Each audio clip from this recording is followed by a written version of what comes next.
नमस्कार, आप देख रहे हैं न्यूज़ 15 और आपके साथ मैं सुम्बिका। चौधरी चरण को भारत रत्न की घोषणा और रालोद मुखिया जयंत चौधरी के प्रधानमंत्री मोदी के ट्वीट को रीट्वीट कर दिल जीत लेने की बात लिखने से अब विपक्ष को समझ लेना चाहिए कि नीतीश की तरह जयंत चौधरी भी उनके हाथ से निकल गए हैं।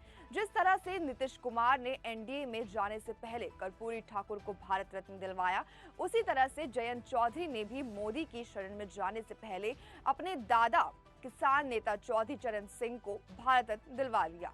यही वजह रही कि उन्होंने अब मीडिया के सामने कह दिया कि आज किस मुख से इनकार करूं। उन्होंने ये भी कहा कि यह उनके लिए बहुत बड़ा दिया है, मेरे लिए भावुक और यादगार पल है। मतलब जयंत चौधरी का एनडीए में जाना पक्का हो गया है। रालोद मुखिया ने बकायदा प्रेस कॉन्फ्रेंस कर चौधरी चरण सिंह को भारत रत्न देने के लिए प्रधानमंत्री नरेंद्र मोदी का आभार जताया।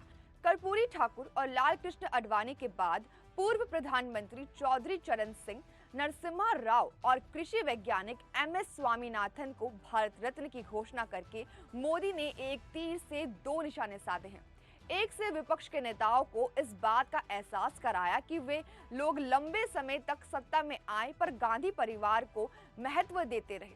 दूसरे जनता में एक ये भी संदेश दिया कि मोदी ने देश के लिए काम करने वाले नेताओं को सम्मान दिलाया। प्रधानमंत्री नरेंद्र मोदी ने ऐसे ही विपक्ष को समेट कर नहीं रख दिया है। ऐसे ही वह अकेले विपक्ष पर हावी नहीं है। प्रधानमंत्री मोदी का एक कदम उनकी रणनीति का एक हिस्सा होता है। सत्ता में रहने के बावजूद जहां वो विपक्ष की गलती निकाल देते हैं, वहीं उनके नेताओं को ही सम्मान देकर उनको लिज्जत भी करा देते हैं। आज भले ही समाजवादी नेता मोदी के खिलाफ हो, पर उन्होंने सबसे अधिक सम्मान भी समाजवादियों को ही दिया। जहां पूर्व प्रधानमंत्री चौधरी चरण सिंह और प्रख्यात समाजवादी कर्पूरी ठाकुर को उन्होंने भारत रत्न दिया, वहीं मुलायम सिंह को पद्म विभूषण दिलाकर उनके संघर्ष को सम्मान किया। यह प्रधानमंत्री मोदी का काम करने का तरीका ही है, जो भाजपाई कारसेवकों पर गोली चलाने के नाम पर मुलायम सिंह यादव पर मुखर रहते थे, वे पद्म विभूषण मिलते ही चुप रहे। चौधरी चरण सिंह को भारत रत्न देकर पीएम मोदी ने किसान आंदोलन की धार को भी कूंद करने का प्रयास किया है। प्रधानमंत्री नरेंद्र मोदी ने राजनीति में एक मिसाल पैदा की है। जिस तरह से उन्होंने भ्रष्टाचार के नाम पर विपक्ष के नेताओं को घेरा है, उसी तरह से उन्होंने विपक्षी दलों के नेताओं में गुरुओं को भारत रत्न देकर उनको उनकी गलती का एहसास कराया। पीएम मोदी ने समाजवादियों को इस बात के लिए लिज्जत किया कि उन्होंने केंद्र की सत्ता में रहते हुए अपने गुरुओं के लिए कुछ नहीं किया, वहीं उन्होंने उनके गुरुओं को सम्मान दिलाने का काम किया। प्रधानमंत्री प्रख्यात समाजवादी कर्पूरी ठाकुर को भारत रत्न देकर समाजवादियों के लिए एक बड़ा संदेश दिया। वहीं किसानों के मसीहा माने जाने वाले चौधरी चरण सिंह, कृषि वैज्ञानिक एमएस स्वामीनाथन को भारत रत्न देकर किसानों का मान बढ़ाया है। कांग्रेस को इस बात की नसीहत भी दी कि कांग्रेस में पंडित नेहरू, इंदिरा गांधी और राजीव गांधी ही नेता नहीं थे। आर्थिक सुधारों के लिए जाने जाने वाले नरसिम्हा राव की भारत रत्न पाने के हकदार थे। हालांकि नरसिम्हा राव ने बाबरी मस्जिद विध्वंस में भी भाजपा का साथ दिया था।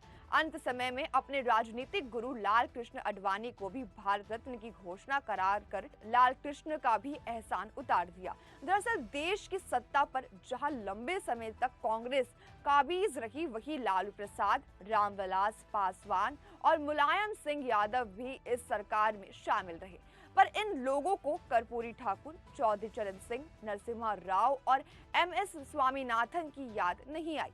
वो बात दूसरी है कि ये नेता जहां इन नेताओं को भुनाते रहे, वहीं किसान मजदूरों का वोट हासिल करते रहे। अब लोकसभा चुनाव में पीएम मोदी जहां कर्पूरी ठाकुर के नाम पर गरीबों को वोट बटोरेंगे, वहीं चौधरी चरण सिंह और एमएस स्वामीनाथन के नाम पर किसानों की सहानुभूति अपने नाम करेंगे। यह प्रधानमंत्री की रणनीति है कि वह उन नीतीश कुमार को भी एनडीए में ले आए, जो मोदी के खिलाफ इंडिया गठबंधन बनाकर विपक्ष की लामबंदी कर रहे थे। उन्होंने जहां महाराष्ट्र में जहां शिवसेना तोड़ दी, वहीं शरद पवार से उनके भतीजे अजीत पवार को तोड़ लिया। झारखंड में हेमंत सोरेन को जेल की सलाखों के पीछे भेज दिया। आप नेता संजय सिंह, मनीष सिसोदिया और सत्येंद्र जैन को जेल भिजवाकर दिल्ली में आप संयोजक अरविंद केजरीवाल की हालत पतली कर दी। बिहार में लालू प्रसाद की हेकड़ी निकाल दी। उत्तर प्रदेश में जहां बोल्ड शासक के रूप में जानी जाती रही मायावती को शांत करा दिया, तो वहीं अखिलेश यादव को अलग थलग कर दिया। मोदी ने जहां अयोध्या में राम मंदिर बनवाकर खुद को साबित किया, वहीं जम्मू कश्मीर में धारा 370 हटाकर कांग्रेस की बोलती बंद कर दी। वाराणसी में ज्ञानवापी, मथुरा में ईदगाह का मुद्दा उठाकर सनातन धर्म को आगे बढ़ा दी। यह मोदी का करिश्माई चेहरा ही है कि बीजेपी का मार्त संगठन माने जाने वाले आरएसएस के प्रमुख मोहन भागवत ने राम मंदिर निर्माण का पूरा श्रेय मोदी को दे दिया।